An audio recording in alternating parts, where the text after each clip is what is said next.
The United States may soon deport hundreds of thousands of people who have been living in the country as part of a humanitarian program. The Supreme Court ruled on Thursday that the Trump administration can end temporary protected status for Haitians and Syrians in the United States. That status allows people from countries affected by war or natural disasters to stay in the United States. The court's decision could also affect people from 11 other countries. Florida is home to a large Haitian community. Reporter Christine Vasquez shows you how they're taking the news. News of the Supreme Court's decision rippled through members of South Florida's Haitian community gathered at Miami City Hall to protest the city's agreement with Immigration and Customs Enforcement. All of these battles are intertwined. My people, they can't go back. It's real. The reality in Haiti is real. In a 6-3 vote, the Supreme Court gave the Trump administration the green light and temporary protected status for more than 250,000 Haitians. There is no grounds for terminating Haiti TPS based on the country conditions inside Haiti. This is absolutely absurd. But with the State Department Level 4 do not travel advisory still in place for Haiti, TPS Haiti advocates say the Supreme Court's decision is cruel. They described forced deportations to the gang-riddled nation like a death sentence. I would not say we would likely going back. We're going to stick together. We're going to keep on fighting. The battle is not over. Here's what Mike DeWine, the governor of Ohio, said. He says the policy to remove these individuals from this country is a mistake. This also means that while these Haitians were working and contributing to our country, our community and economy yesterday, today it is now illegal to employ them. So he is sounding the alarm. And this is, by the way, the place, he calls out Springfield, Ohio. This is the place where J.D. Vance lied about Haitians eating cats and dogs. And he says they are a part of 10,000 of them. They're a part of this community now. They're taking on jobs. They're building the economy. And he just says it's the wrong policy.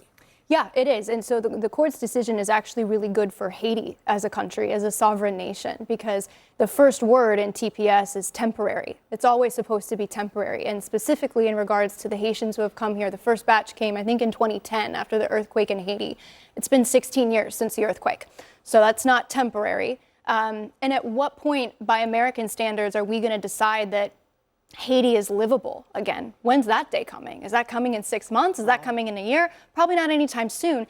And one thing that doesn't get talked about is some of these TPS recipients, not all but some, have been doctors, lawyers, engineers, teachers who left Haiti. How is Haiti as a nation supposed to rebuild itself when we've brain drained a lot of their talent and planted them in Springfield, Ohio, where it's not fair to the residents of Springfield, Ohio either. And as a nation, we are legally obligated to our own citizens before we're obligated to anybody else.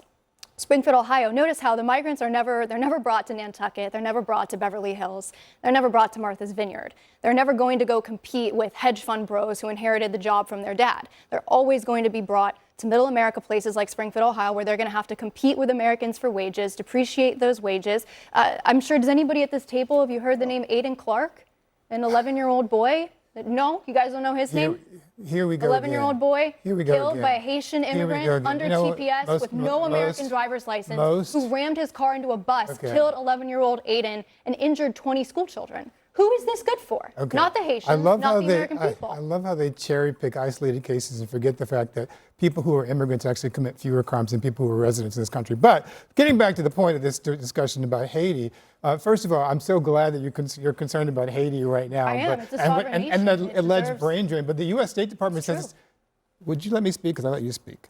The U.S. State Department says that it's actually not safe for Americans to travel to Haiti right now. So you want to dump these people into a country where even our own State Department under the Trump administration says it's not safe. But the larger problem is that this is a country that is now governed by a racist foreign policy and a racist immigration policy. At the same time, Stephen Miller is out here claiming that we don't allow anybody into this country for asylum anymore. The doors are closed. We're allowing white South Africans to come to this country. Those are the only people who can come to this country right now, white South Africans. But 350,000 Haitian Americans who are black can't stay here, even though they have been here, many of them for many years. They can't stay here. They're tax-paying people. They are law-abiding people. There are people who actually do jobs and create jobs. There are actually people who are doing jobs that some Americans don't want to do. No, like they want the jobs. They just don't want to do it for that wage. Cleaning They toilets. don't want to do it for that wage. In the hotel. And big business, the healthcare industry loves to keep them here. It's modern slave labor. Caroline, You oppose Caroline, slavery. you're not the only person at the You have to table. oppose Just people a second. I will Just like say we let you he speak. did let you finish your entire thought, so just let him finish his, please. So I think the larger problem here is that we have an administration that is changing not only foreign policy, immigration policy, but changing the Republican Party.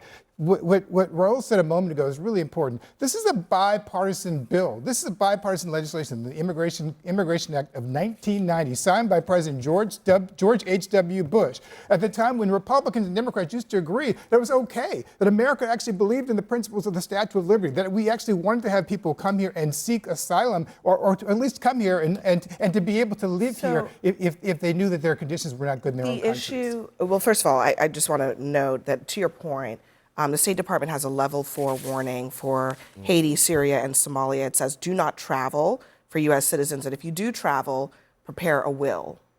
So I think that tells you kind of everything you need to know about how they feel the situation is. But on the issue of racism, that came up in the court decision. And Samuel Alito, in the majority opinion, said none of the cited statements by either the president or the secretary were overtly racist. In substance, all express policy views that could rest on race-neutral justifications. Elena Kagan, she hit back and said, the evidence they have offered includes statements by the president so repellent and racially infected that the majority declines to put them in print. These statements fairly shout in their racial undertones and overtones alike that race entered into the president's resolve to remove Haitians from this country. Can I just mention some of those comments? When he called Haitians, or Haiti, a shithole country, Thank you. that, I think that's what a lot of people, what's one of the many statements that make a lot of people believe that there is racial animus at play here. Well, I mean, you're making it about race. Keith's making it about race. That was precisely the argument that the Supreme Court said was not the proper one. Yes, the legislation for TPS was a bipartisan bill from 40 years ago, but it gave the Secretary of Homeland Security extreme policy oversight in determining who gets TPS or who loses it. In this case, we've litigated this. We had an election, right? President Trump, you pointed out he said some pretty mean things. We litigated this debate during the election, and the American people chose to have a more restrictive anti-immigration policy. That's just the fact. The American public put Donald Trump in place. He is now implementing policies that you may not agree with, but the American people elected. Haiti is the issue that involves race most directly. It's an equal protection issue under the 14th Amendment of the Constitution. He actually said these countries, he said Haiti is a shithole country. He said they're poisoning the blood of this country. He said they're bringing AIDS to this country. He accused Haitian immigrants of eating people's cats and dogs. You're citing emotions? That's what you could have Donald emotional. Trump said. I'm citing what the Supreme Court decided. Your president, the Supreme Court decided that your argument was and moot. the Supreme Court was wrong. That There were the three TPS dissenting members who statute said gave otherwise. the Secretary of Homeland Security the authority to do this. The thing I think is most important when we're talking about TPS is that this case was not about a definition of what is temporary, when is temporary too long. And it wasn't a case, it was not a case about whether or not Haitians are here doing jobs that Americans don't want. And Haitians actually, among our immigrant population, Haitians have some of the highest educational attainment because many people who have come from Haiti left because they are professional people with advanced degrees. Raul, But the does question, I never made my point, does sir. TPS allow the sunset? Joe, please let him finish. The point of TPS is in the letter of the law and the spirit of the law is that it grants humanitarian relief to people from these countries where they would be in danger if the U.S. government returned them. This is not a question of what the Supreme Court did not even examine You're citing the statute. issue. Does the statute give an end date for the renewal? No, by design. So and the statute the says TPS that the doesn't have Supreme renewal Court, dates. you're Defiance of the correct law. in the sense that the statute does give Homeland Security Secretary this discretion to around TPS when they follow the processes, which they admit in the filing that they did not. That's what makes this a really startling decision. And I know I'm talking too much, and so but I want to say that's an important part of this. Let me just discussion. play one more thing. This is Stephen Miller today talking about what he thinks the founding fathers would have wanted. Listen. You know, when the founding fathers built this country, they were keenly aware of the fact that their history as Englishmen in the colonies, their history and experience with Enlightenment principles and values formed the foundation of our system of government.